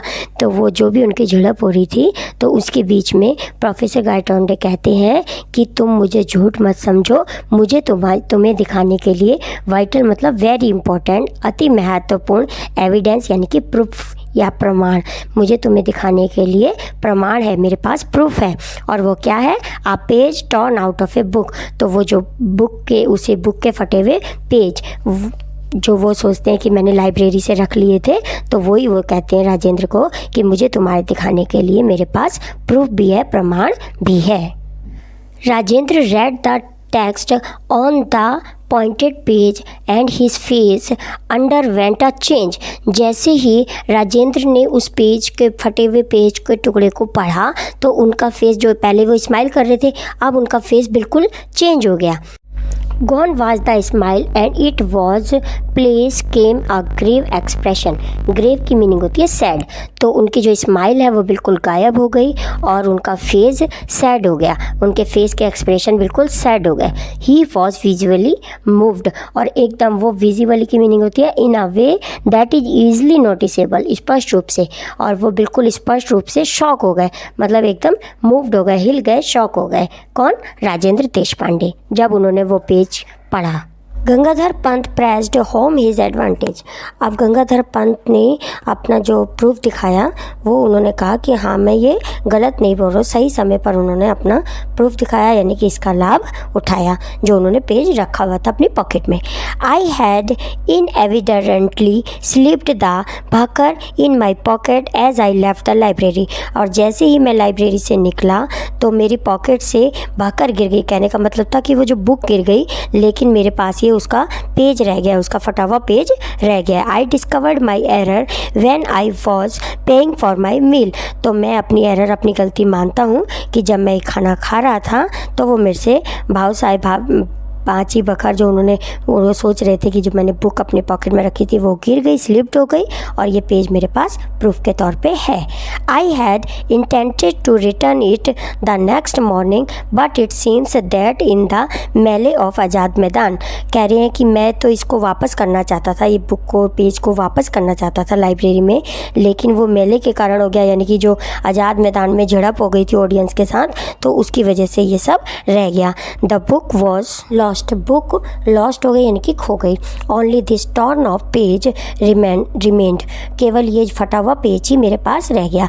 And luckily for me the page contains the vital evidence, और लक की वजह से, मेरे भाग्य से ये मेरे पास रह गया जिसका मेरे पास प्रमाण है और मेरे पास प्रूफ है कि हाँ मैं लाइब्रेरी में गया था और मैंने ऐसा पढ़ा था और वहाँ से बाजी भाकर में से पढ़ ली थी ये पेज, और जिसमें प्रूफ का पता चलता है कि मराठा क्या हो गए थे, जीत गए थे. Rajendra again read the page.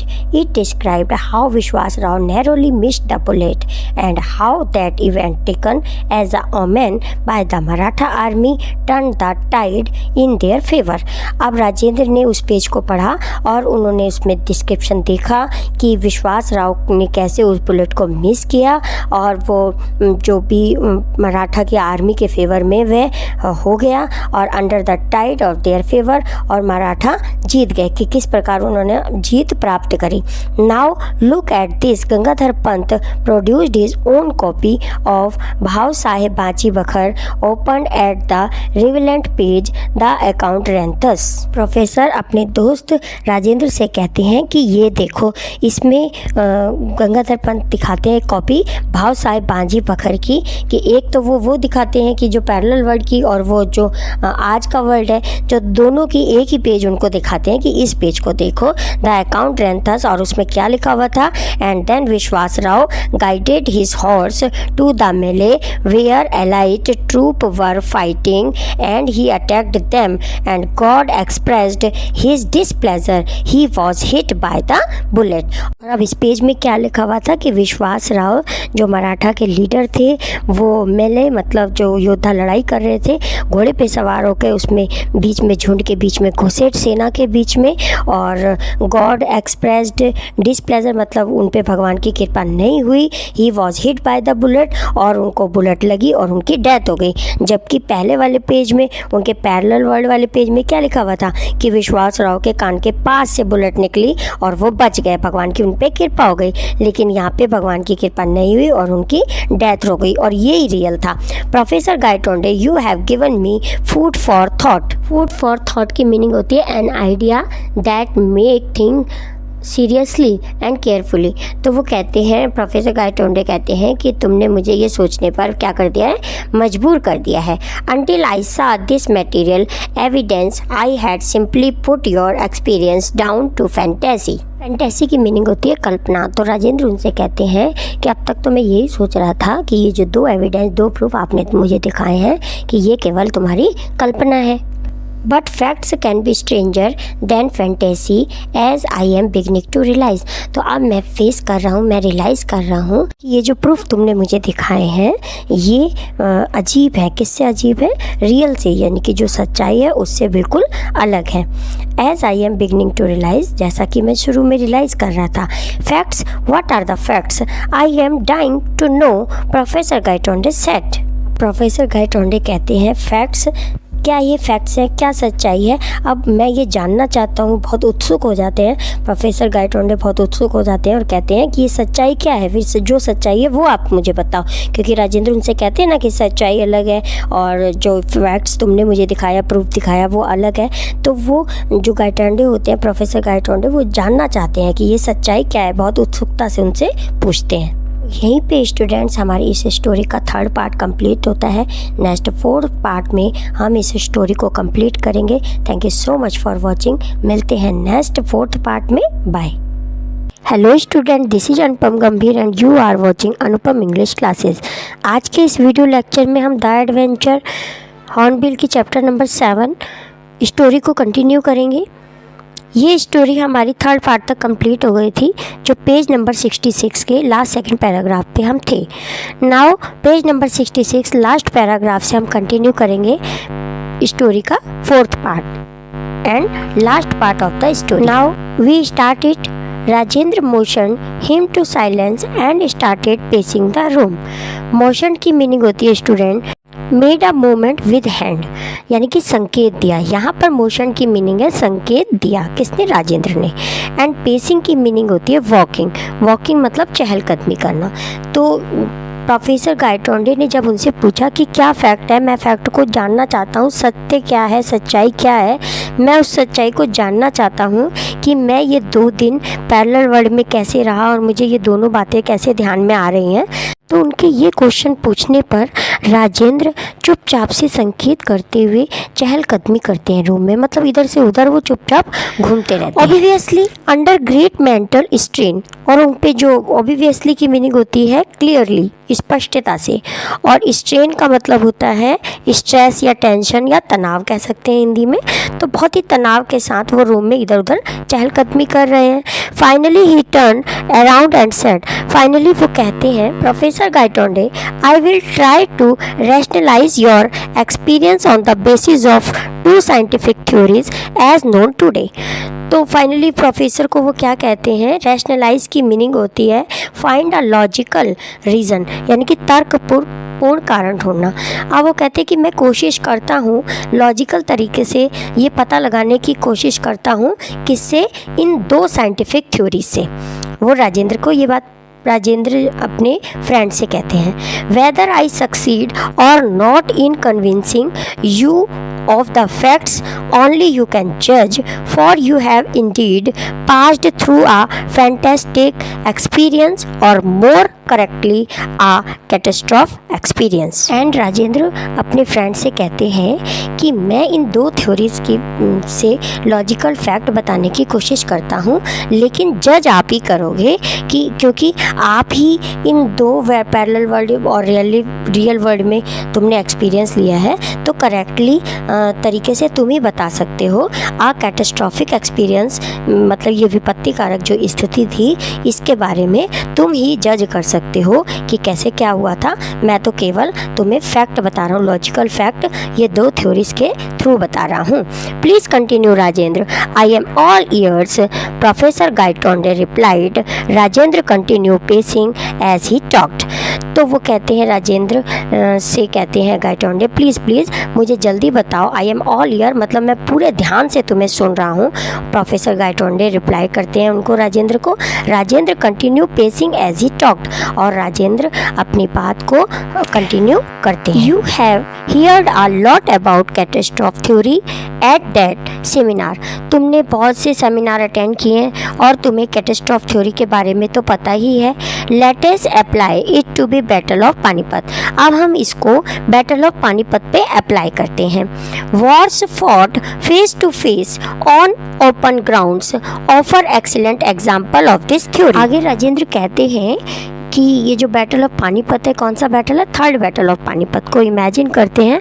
और वो ये इमेजिन करते हैं कि वहाँ ग्राउंड में फेस टू फेस मतलब दोनों आर्मीज़ आमने सामने खड़ी हैं। कौन सी आर्मीज़ हैं वो, मराठा और Afghan. The Marathas army was facing Abdali's troop on the field of Panipat. अब पानीपत की जो लड़ाई हो रही थी उसमें मराठा आर्मी को कौन फेस कर रहे थे, अफगान के जो लीडर थे अहमद शाह अब्दाली, उनको फेस कर रहे थे। There was no great disparity between the latter's troop and the opposing faces. तो यहाँ वो कह रहे हैं कि दोनों आर्मीज़ में, दोनों जो आपस में एक दूसरे को फेस कर रहे थे, दोनों में बहुत ज़्यादा अंतर नहीं था। डिस्पैरिटी मतलब कोई बहुत ज़्यादा अंतर नहीं था, मतलब जितनी पावर उनके पास थी, कहने का मतलब है दूसरी उनके पास भी पावर थी, तो उनमें ज़्यादा कोई डिफरेंस नहीं था। Their armour was comparable. Armour की मीनिंग होती है student military vehicle used in war. जो युद्ध में प्रयुक्त शस्त्र होते हैं उसको कहा जाता है आर्मर।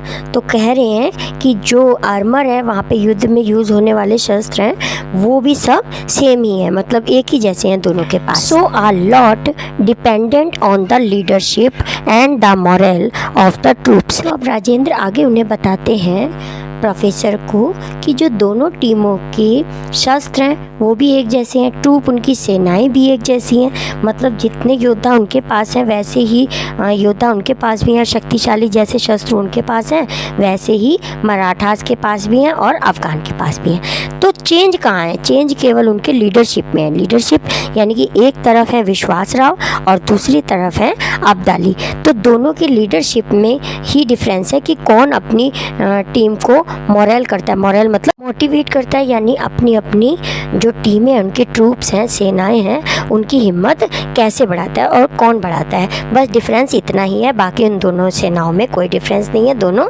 सेम है। The juncture at which Vishwas Rao, the son of heir to the Peshwas, was killed proved to be the turning point। Juncture की मीनिंग होती है एट अ पर्टिकुलर टाइम। अब एक ऐसा टाइम आया जो विश्वास राव, जो पेशवा का हायर था, जो लास्ट उत्तराधिकारी था, जब वो मारा गया तो वहाँ पर एक टर्निंग पॉइंट आया, यानी जब विश्वास राव की मृत्यु हो जाती है तो वो ही इस थ्योरी का टर्निंग पॉइंट है। As history has it, his uncle Bhau Sahib rushed into the melee and was never seen again। अब यहाँ बता रहे हैं कि जैसा कि हिस्ट्री में है, भाव साहिब कौन है, जो विश्वास राव के अंकल हैं, चाचा हैं उनके।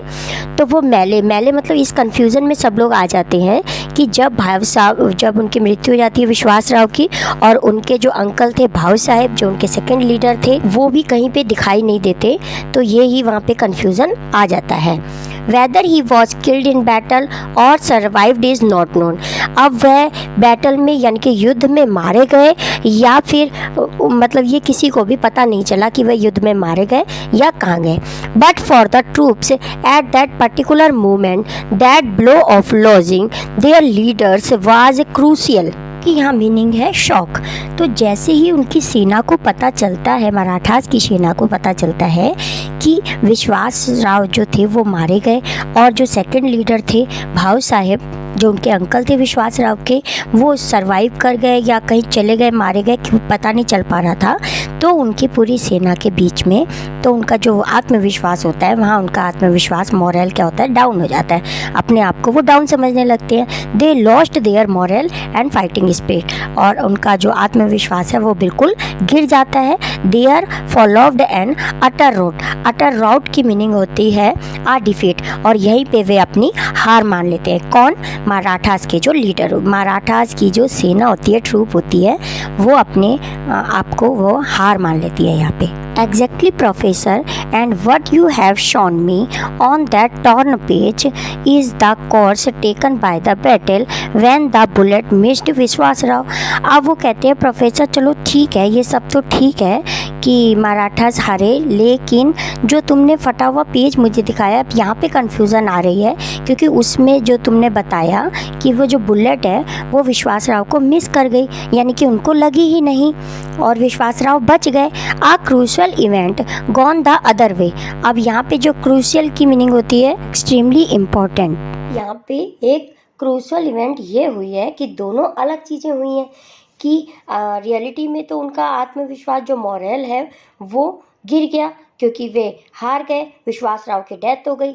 लेकिन जो टॉर्न पेज, जो फटा हुआ पेज तुमने दिखाया, उसमें क्या था कि विश्वास राव बच गए। तो ये दोनों क्रूशल इवेंट है। यहाँ पे हमें एक्सट्रीमली इम्पॉर्टेंट इवेंट ये लगती है कि ये दोनों अलग बातें हुई हैं, दोनों अलग चीज़ हैं। And its effect on the troops was also the opposite. और जो दोनों सेनाओं के ट्रूप्स हैं यानी कि जो योद्धा हैं वो भी अपोजिट ही दिखाई दे रहे हैं। मतलब एक तरफ तो उनका मोरल डाउन हो जाता है, आत्मविश्वास, और दूसरी तरफ बढ़ता है। तो ये दोनों पैरेलल वर्ल्ड और रियलिटी वर्ल्ड में दोनों अपोजिट हुआ है। It boosted their morale and provided just extra impetus that made all the difference, Rajendra said. और राजेंद्र उनको कहते हैं, गंगाधर गायतोंडे जी से कहते हैं कि दोनों में बड़ा ही डिफरेंस है। इम्पेटस की मीनिंग होती है मोटिवेशन यानी कि प्रोत्साहन, कि एक तरफ तो सेना का प्रोत्साहन बढ़ रहा था और दूसरी तरफ क्योंकि विश्वासराव बच गए थे और दूसरी तरफ सेना का विश्वास बढ़ रहा था। तो इन दोनों में ग्रेट डिफरेंस है।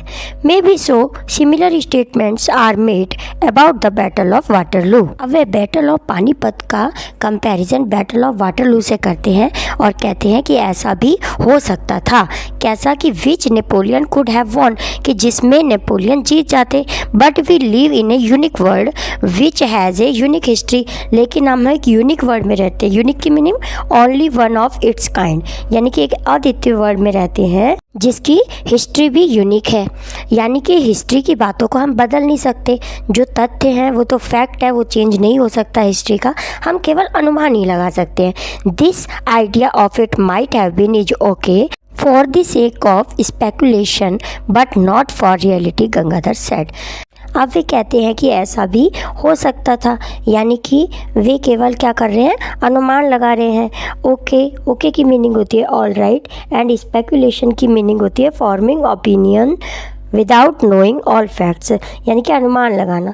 तो ये केवल अनुमान ही लगाया जा सकता है कि विश्वासराव बच गए थे, लेकिन रियलिटी में, हिस्ट्री में जो हुआ है वही फैक्ट है और वही हमें मानना होगा। Next paragraph, I take issue with you there. In fact, that brings me to my second point, which you may find strange, but please hear me out, Rajendra said. अब राजेंद्र उनसे कहते हैं कि टेक इशू विद का मतलब होता है disagree, यानी कि असहमत होना, कि मैं तुम्हारे इस पॉइंट से असहमत हूँ, फिर भी मेरे पास एक सेकंड पॉइंट है जो तुम्हें थोड़ा सा अजीब भी लग सकता है, लेकिन मेरी बात को तुम सुनो। Gangadhar Pant listen expectantly as Rajendra continued. तो गंगाधर पंत कहते हैं ठीक है, और राजेंद्र अपनी बात को कंटिन्यू करते हैं। What do we mean by reality, लेकिन तुम्हारा वास्तविकता से तुम्हारा क्या मतलब है। We experience it directly with our sense और इनडायरेक्टली विवा इंस्ट्रूमेंट्स। तो जो भी तथ्य होती है, जो बातें हैं, वो हमारे 5 सेंस ऑर्गन्स पे डिपेंड है, यानी कि जो हम देखते हैं, सुनते हैं, वही बातें सत्य हैं। या फिर हम किसी इंस्ट्रूमेंट के थ्रू, जैसे टीवी पर कोई न्यूज़ सुनते हैं या रेडियो पर कोई न्यूज़ सुनते हैं, वही सत्य मानी जाती है। But is it limited to what we see, लेकिन ये क्या यहीं तक ही सीमित है। Does it have other manifestations. Manifestations की मीनिंग होती है the act of appearing as a sign, यानी कि प्रतीक के रूप में, यानी कि जो हमारे अंदर से आवाज़ें निकल रही हैं या हमारे अंदर से जो बात आ रही है, तो क्या हम उस पर विश्वास नहीं कर सकते। That reality may not be unique has been found from experiments on very small systems of atoms and their constituent particles. अब वे आगे कहते हैं कि रियलिटी यूनिक नहीं हो सकती, जैसा कि एक्सपेरिमेंट्स में पाया गया। और ये एक्सपेरिमेंट भी किस पे हुए हैं, एटम पे हुए हैं, जो दुनिया का सबसे छोटा पार्टिकल है, सबसे छोटा पार्ट एटम है, और जिसके आसपास इलेक्ट्रॉन, न्यूट्रॉन और प्रोटॉन रिवॉल्व करते रहते हैं, घूमते रहते हैं। तो इससे पता चलता है कि रियलिटी भी यूनिक नहीं हो सकती। When dealing with the such system, the physicists discovered something startling. Physics की मीनिंग होती है जो फिजिक्स में एक्सपर्ट होते हैं, यानी कि भौतिकी के जो छात्र होते हैं, एक्सपर्ट होते हैं फिजिक्स के। और स्टार्टलिंग की मीनिंग होती है इम्प्रेसिंग विद फियर, चौंकाने वाली। तो वो कह रहे हैं कि उन्होंने भी, जो फिजिक्स के स्पेशलिस्ट हैं, उन्होंने भी एक चौंकाने वाला तथ्य को डिस्कवर किया यानी कि फाइंड किया है। The behaviour of this systems can not B predicted definitely even if all the physics law governing दो सिस्टम आर नॉन। डेफिनेटली की मीनिंग होती है फाइनली यानी कि अंतिम रूप से। अब वे कह रहे हैं कि अंतिम रूप से भी मतलब सारी वास्तविकता हमें पता है कि ये जो इलेक्ट्रॉन है अपने स्टेट्स में घूम रहे हैं, लेकिन फिर भी हम प्रिडिक्ट नहीं कर सकते क्योंकि कोई भी ये जो इलेक्ट्रॉन्स हैं वो अपने स्टेट से निकल के दूसरे स्टेट में जंप करके आ सकते हैं, तो हम प्रिडिक्ट करके नहीं बता सकते कि ये यहीं पे ही एग्जिट रहेंगे। Take an example, I fire an electron from a source. अब वे एक और एग्जाम्पल के थ्रू इलेक्ट्रॉन के मूवमेंट को समझाने की कोशिश करते हैं। Where will it go if I fire a bullet from a gun in a given direction at a given speed। अब वे कहते हैं कि मैं अगर मेरे पास से मैं गन से एक बुलेट निकालता हूँ तो मुझे एग्जैक्ट पता है कि बुलेट किधर को जाएगी यानी कि किस डायरेक्शन में जाएगी, लेकिन इलेक्ट्रॉन के केस में ऐसा नहीं है। अगर हम उस पर निशाना साधते हैं तो वो इलेक्ट्रॉन निकल के किस दिशा की तरफ जाएगा ये प्रिडिक्ट नहीं किया जा सकता। I know where it will be at a later time but I can not make such an assertion for the electron. Assertion की मीनिंग होती है पॉजिटिव डिक्लेरेशन यानी कि सकारात्मक घोषणा। तो वो यही कह रहे हैं कि बुलेट का तो हम आइडिया लगा सकते हैं कि किस डायरेक्शन में जाएगी, लेकिन यही प्रिडिक्ट हम इलेक्ट्रॉन के साथ नहीं कर सकते। It may be here there anywhere I can at best quote odds for it being found in a specified location at a specified time. ये इलेक्ट्रॉन घूमते हुए कहीं यहाँ वहाँ और कहीं भी जा सकते हैं यानी कि अपने स्टेट से निकल के दूसरे स्टेट में जा सकते हैं। कोट ऑड्स की मीनिंग होती है मेंशन पॉसिबिलिटी यानी कि संभावना बताना। तो कह रहे हैं कि मैं केवल मतलब प्रिडिक्ट ही कर सकता हूँ, केवल अनुमान ही लगा सकता हूँ कि ये किधर होंगे, बट इसके एग्जैक्ट पोजीशन हमें पता नहीं है। The lack of determinism in quantum theory, even an ignoramus historian like me has heard of it, professor Gaitonde said. अब प्रोफेसर कहते हैं कि अच्छा तुम मुझे अब क्वांटम थ्योरी के बारे में बता रहे हैं। डिटर्मिनिज्म की मीनिंग होती है surrounding other things over which they have no control, निश्चितता। और क्वांटम थ्योरी की मीनिंग होती है theory based on the idea that energy exist in unit that can not be divided, यानी कि अविभाज्य यूनिट में ऊर्जा की उपस्थिति का सिद्धांत। तो वो कह रहे हैं अच्छा अब तुम मुझे क्वांटम थ्योरी के बारे में बता रहे हैं। और इग्नोरमस का मतलब होता है इग्नोरेंट पर्सन यानी कि अज्ञानी। तो तुम जो कि मैं एक हिस्टोरियन हूँ, हिस्ट्री के बारे में जानता हूँ और मुझे साइंस की प्रिंसिपल को समझा रहे हो यानी कि ये फिजिक्स बेस्ड थ्योरी मुझे बता रहे हो। Next paragraph, so imagine many world pictures in one world the electron is found here. अब वे इलेक्ट्रॉन के स्टेट्स को वर्ड से कंपैरिजन करते हुए कहते हैं कि तुम भी इलेक्ट्रॉन की तरह थे और स्टेट्स को वर्ड बताते हैं कि तुम एक वर्ड से दूसरे वर्ड में क्या कर रहे थे, इमेजिन कर रहे थे कि तुम उधर कभी मैं पैरेलल वर्ल्ड में हूँ और कभी रियलिटी को सोच रहे थे। In another it is over there, और तुम भी इसी प्रकार इलेक्ट्रॉन की तरह ही एक स्टेट, जिस प्रकार इलेक्ट्रॉन एक स्टेट से दूसरे स्टेट में एंट्री कर जाते हैं किसी को पता ही नहीं चलता, उसी प्रकार तुम भी पैरेलल वर्ल्ड से रियल वर्ल्ड से पैरेलल वर्ल्ड में एंट्री कर गए थे। In yet another it is in a still different location, और फिर तुम किसी डिफरेंट लोकेशन में चले गए। मतलब इलेक्ट्रॉन जो होते हैं वो अपने स्टेट से निकल के किसी भी स्टेट में चले जाते हैं, तो उसको हम प्रिडिक्ट नहीं कर सकते। उसी प्रकार तुम भी एक रियल वर्ल्ड से पैरेलल वर्ल्ड में चले गए थे। Once the observer finds where it is we know which world we are talking about.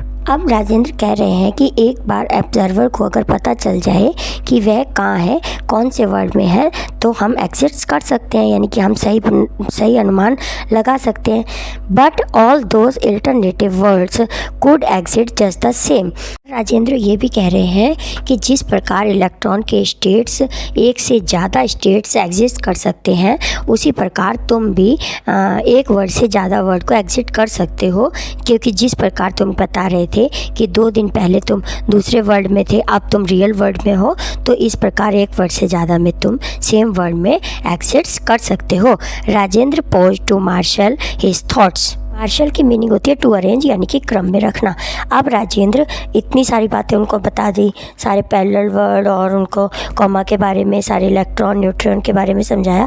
तो अब उसको उन्हीं सब बातों को क्रम में रखते हुए उनको बताते हैं, समझाते हैं। But is there any contact between those many worlds? Professor Gaitonde ask. Professor Gaitonde उनसे पूछते हैं, राजेंद्र से, अपने फ्रेंड से, जैसा कि तुम ये बता रहे हो 2 अलग अलग वर्ड हैं, यानी कि ये जो स्टेट्स हैं इलेक्ट्रॉन के, तो इनका आपस में कोई कांटेक्ट हो सकता है? यानी कि ये जो पैरेलल वर्ड और इमेजिन ये जो रियल वर्ड है, इनका आपस में कोई रियल कांटेक्ट हो सकता है? Yes and no. Imagine 2 worlds for example. तो वो कह रहे हैं हाँ, तुम्हारे क्वेश्चन का आंसर येस और नो दोनों हो सकता है कि तुम इमेजिन करो कि in both an electron is orbiting the nucleus of an atom, कि ये जो न्यूक्लियस के चारों तरफ इलेक्ट्रॉन घूम रहे हैं, कि ये एक ही इलेक्ट्रॉन 2 स्टेट्स में घूम रहे हैं, कि तुम इमेजिन करो। लाइक प्लैनेट्स अराउंड द सन। तो गंगाधर इंटरजेक्टेड। अब गंगाधर उनको रोकते हुए पूछते हैं कि जिस प्रकार से प्लैनेट सन के चारों तरफ घूमते हैं। Not quite. वो कहते हैं नहीं ऐसा नहीं। We know that the precise trajectory of the planet. वे कहते हैं कि जिस प्रकार हम जानते हैं कि प्लैनेट के चारों तरफ तो वो अपने जो प्लैनेट्स होते हैं वो सन के चारों तरफ अपने ही पाथ पर घूमते रहते हैं, मतलब कि एक स्टेट से निकलकर दूसरे स्टेट में नहीं जाते। तो वो कहते हैं कि नहीं ऐसा नहीं है, मतलब कि प्लैनेट के एग्जाम्पल की तरह ये हम पैरेलल वर्ल्ड और इमेजिन वर्ल्ड को कंपेयर नहीं कर सकते। The electron could be orbiting in any of a large number of specified states.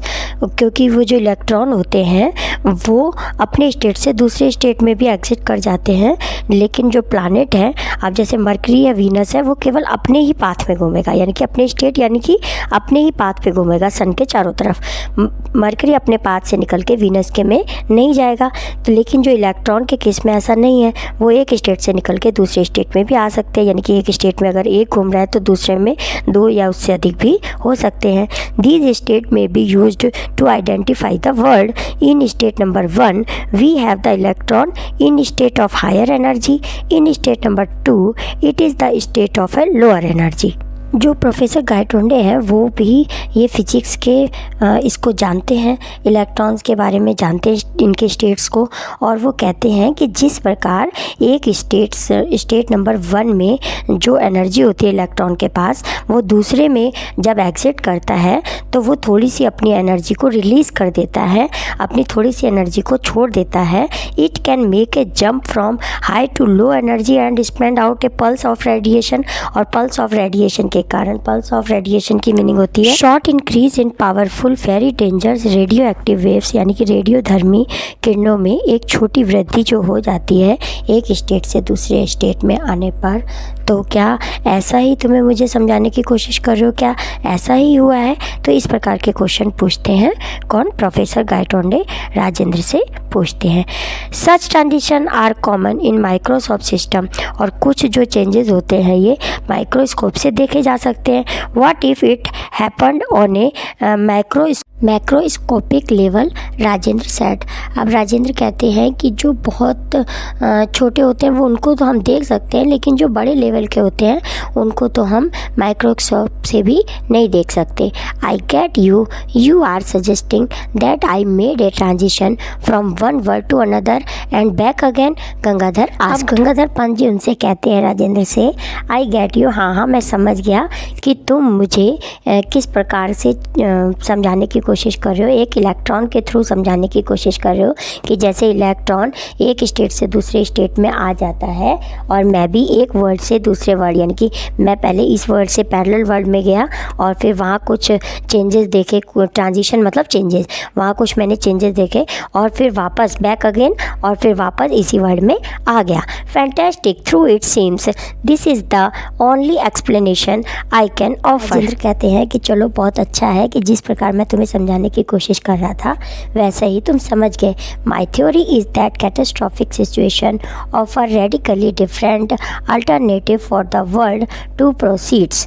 Catastrophic situation की मीनिंग होती है डिजास्टर सिचुएशन यानी कि विपत्तिपूर्ण स्थितियाँ, एक वर्ड से दूसरे वर्ड में जाने पर जो भी चेंजेस हुए वो रेडिकली के मतलब बड़े पैमाने पर हुए। It seems that so far as reality is concerned all alternatives are viable but the observer can experience only one of them at a time.